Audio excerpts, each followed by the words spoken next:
Hello Virgo, I'm Karma. Welcome to my channel, Karma on Deck. This is your June 23rd through June 29th tarot reading. Happy summer solstice to you. The heat's on.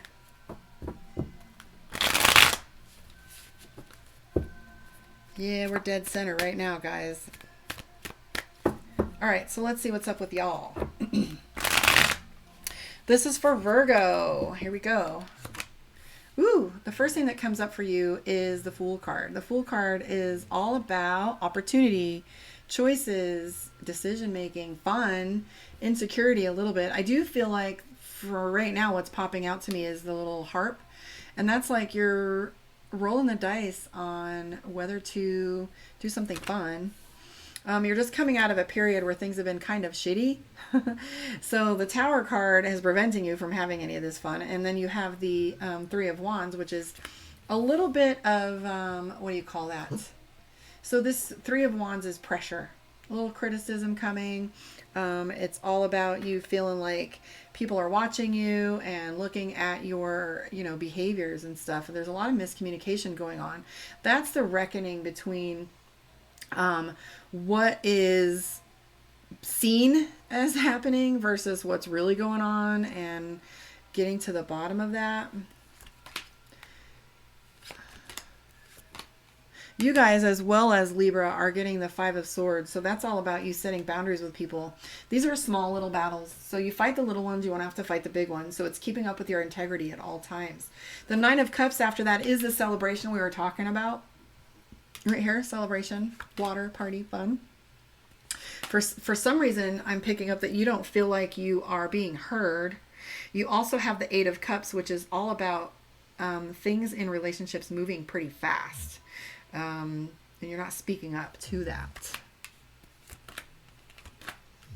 You're getting really good at mapping your life.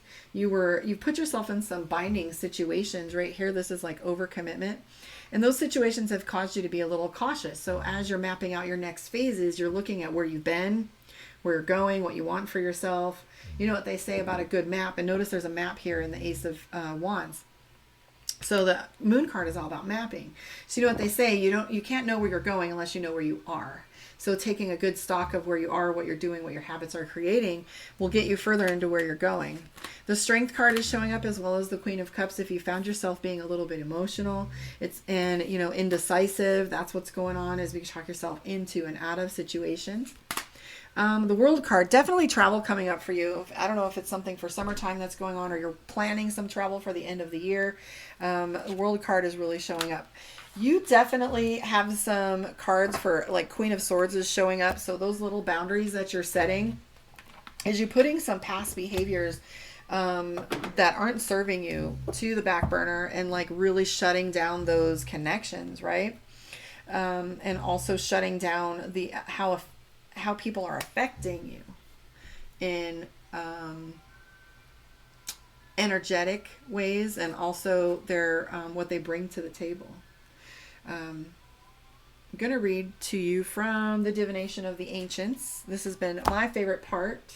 It's really been drawing these readings together and pulling the parts out that are important. So before I forget, please like and subscribe. Let me know where you are in the world and leave me a comment on how you feel your reading went. There are links above if you'd like to donate and keep your girl coming back before we get to that 1,000. That's how I make it to come back. KarmaOnDeck.com if you want a one-on-one reading. So let's pull from the middle. Augur, mastery. Yeah, this is all practice, right? So we're practicing with doing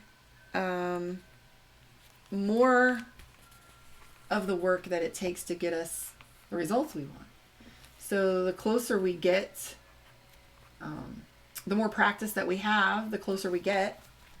So you're setting those boundaries and saying what you want and what you don't want. And when people are pushing you back into those old habits, you're taking center stage and redirecting small movements instead of big, all life-altering changes. It's like making daily habits of an eating regimen rather than, and seeing those results later instead of doing a drastic change like a surgery or a diet.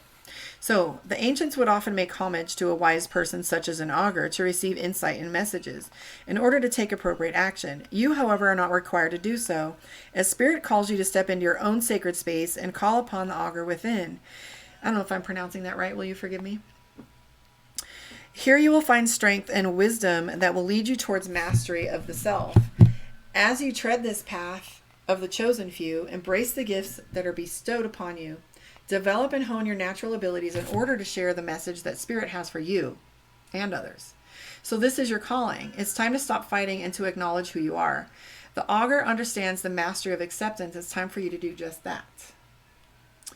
You are a gifted medium. Don't be afraid of your natural connection with Spirit. Listen to your calling. Time for self-realization. Practice transcendental meditation. You have a natural sixth sense. Time to trust. So that's another one of the divination meanings, if you choose that.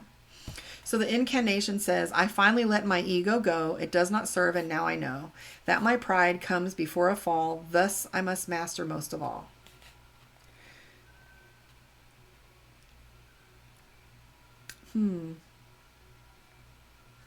This I must master most of all. Surrender. I like that. So it says, don't be afraid of your natural connection to Spirit. I don't know why you needed to hear that, but I like it. Anyways, guys, stick around. I'll see you next week. Thanks for hanging out with me.